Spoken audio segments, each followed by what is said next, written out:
Hello, Minnesota. How are you? So first, I want to thank Keith Ellison for that wonderful introduction. Keith is not just my predecessor.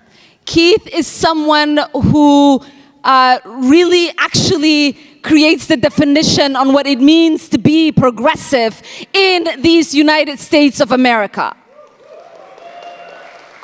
Keith has been in the trenches fighting for all of us for so many years, and I am excited to have the opportunity to continue to fill his big shoes and not only call him my Attorney General, but also call him my friend. So please give it up for Keith Ellison. I also want to thank you for showing up tonight. It means a great deal to me to see your beautiful, diverse, vibrant faces. I want to thank our beautiful DJ, Yasmin.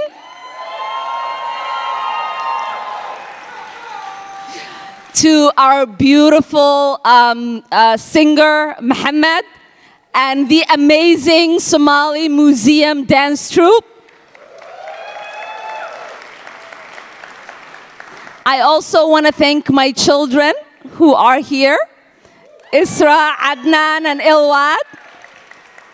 I want to thank my family members, my friends, and every single person who is invested in this fight for the America we deserve. So thank you all for being here. When I first ran for Congress, much was made about me being a first. Some people celebrated it, and some not so much. But I am very proud. I'm very proud to have been elected as the first Somali American. I'm very proud to be the first woman of color to represent our state in Congress. I'm very proud to be the first African-born to ever serve in Congress. And I'm very proud to be the first visibly Muslim person to represent us in Congress. But contrary to what you might hear, I'm not running for re-election because I enjoy being first. I'm running for re-election because I understand what it means to get in the ring and fight for everyday people, working class people, poor people, and every single person who lives in the margins of our society.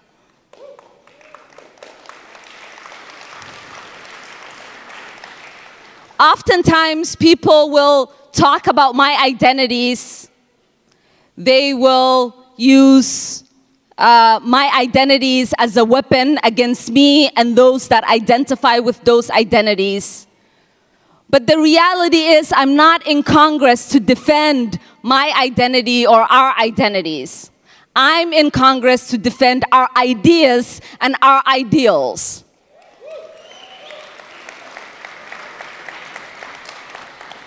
Because I'm running to be a voice for the people who don't get an opportunity to sit at those committee rooms, to have the opportunity to be at podiums, the people who don't get to sit at the tables where decisions are being made about them and for them. I am there to speak for the young constituent I have in this room who is shackled with $150,000 student debt, who is not going to have the opportunity to realize his chances of opening up a business, starting a family, going on that vacation, maybe buying a car, having children. I am in Congress to make sure that we are canceling student debt so that he is freed from those shackles. I'm in Congress because of the young girl who is rationing her insulin and who might lose her life because we haven't figured out how to give her access to the medication that she needs. That's who we are fighting for in Congress. I'm in Congress fighting for the mother who works 2 jobs, 3 jobs to put food on the table, while the CEO who owns the company she works for ranks in billions and billions of dollars of profit. I'm in Congress fighting to make sure the little Ilhan, who sits at a refugee camp around the world, who is looking up to the United States, and instead of making sure that we're welcoming her and giving her an opportunity to start anew, that we are closing our doors to her. I'm in Congress fighting for my constituent, Linda Clark, who is a recipient of a temporary protected status from Liberia, who has a life in this country that is not temporary after living in the United States for over a decade.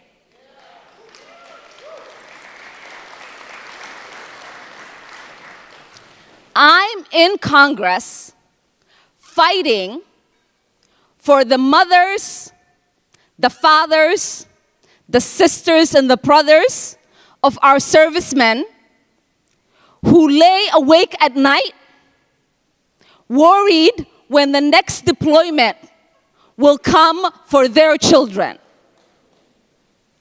I'm in Congress to fight, to give voice to the little kids who are huddled in corners around the world, to the mothers and the fathers, to the disabled, to the elderly, who worry about what an intervention from the United States might mean, whether it would lead to a civil war, whether their country would be in shambles for the next decade or two, and wondering why we can't figure out to use many of the tools that we have in our foreign policy toolbox other than endless wars. I'm in Congress fighting for the people who feel oppressed and voiceless in our country and abroad. People oftentimes will say to me, Ilhan, you use rhetoric that I don't appreciate. People will often say to me, you say things that make me uncomfortable. People often will say to me,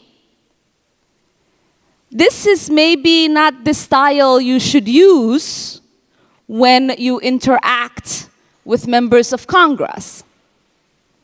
Well, many of the rhetoric that has been used by a lot of people makes me uncomfortable.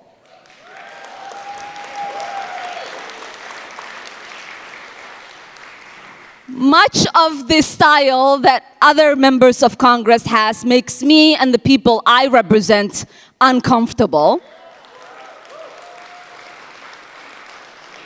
And many of the policies that are produced in Washington make all of us uncomfortable. So excuse me if I make you uncomfortable on behalf of my constituents who are tired of being uncomfortable.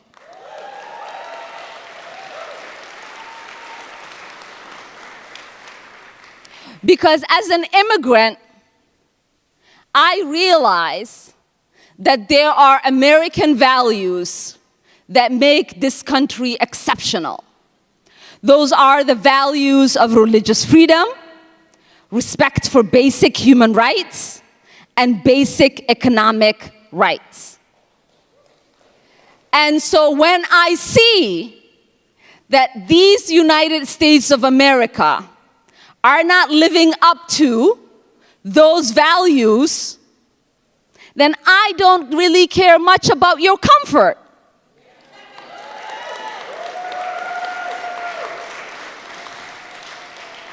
Because as my colleague and civil rights icon, John Lewis says, when you see something wrong, say something. And I think when we are obstructing people's right to their basic human rights, when we are obstructing people's rights to their religious freedom, when we are obstructing people's rights to freedom of speech, when we are obstructing people's basic rights, then you have to say something. And so in Martin Luther King's last speech, he said, "America, all I ask you is to live up to what you say on paper." I have a little twist on that. What I say to America is live up to what you showed on your orientation tapes when I was in that refugee camp coming to the United States.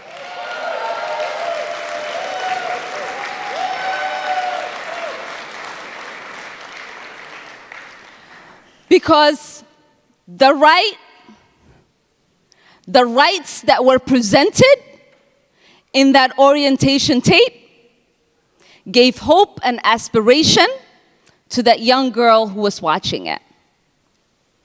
The video of that family of 4 sitting at that dining room table, having plenty to eat, gave that starving refugee girl hope that one day she could have that meal. The beautiful, constructed roads and bridges gave hope to that refugee girl walking on dirt roads that one day she will be able to walk and drive on those beautiful roads and bridges. The nice picketed fenced house with the beautifully mowed lawn gave hope to that young refugee girl about the kind of home that she might have after not having an actual bed or a home for 4 years. And so I know that the reality and the ideal have not matched yet. And I know that too many people are complacent in that. But I am not. I told my dad when we arrived in the United States and I saw homeless people on the sides of the roads in New York, this doesn't look like the America you promised. And my father said, hush, we're going to get to that to our America. So I am in search of that America because I believe, like Martin Luther King believed, that the America that we deserve is one we can achieve when we collectively fight for it.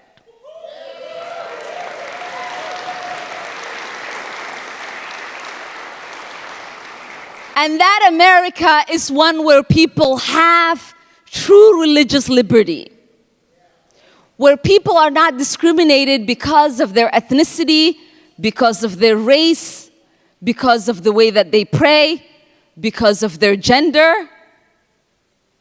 It is an America where all of us are treated equal.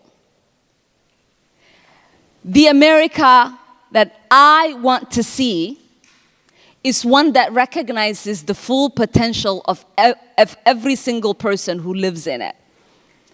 And an America that welcomes all of us and celebrates our diversity and recognizes its strengths. There is so much to be said about the beautiful diversity of the new Congress. But the real diversity exists in our lived experiences. Because here in America, we have people who are sleeping on the side of the street in this frigid weather, and people who are living in big mansions. Here in America, we have people who might skip a meal and people who have too much. Here in America, we have people who recognize religious liberty as part of discriminating others' religious rights. Here in America, we have people who think that you can decide and make choice for women, what women should do with their own bodies. Here in America, we have young kids in our schools who are not able to eat a meal and who are constantly shamed and harassed because they have a lunch debt.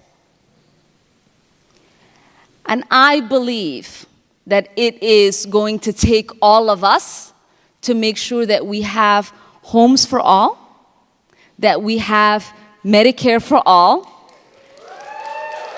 that we have universal school meals, that we cut the welfare system to fossil fuel industry,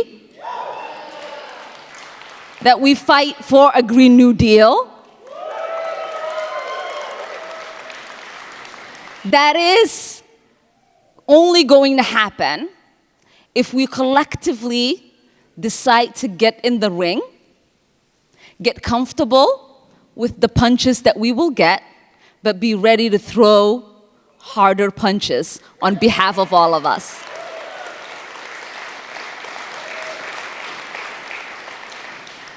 And so I know that you send me to Congress with 78% of the votes in November in 2018. And I know that there are people who are chanting, "Send her back." But I believe collectively you are going to send me back to Congress, and I thank you for that.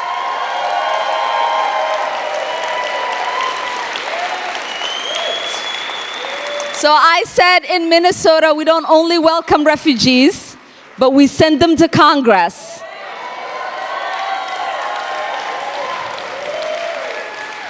And I know you didn't just send a refugee to Congress.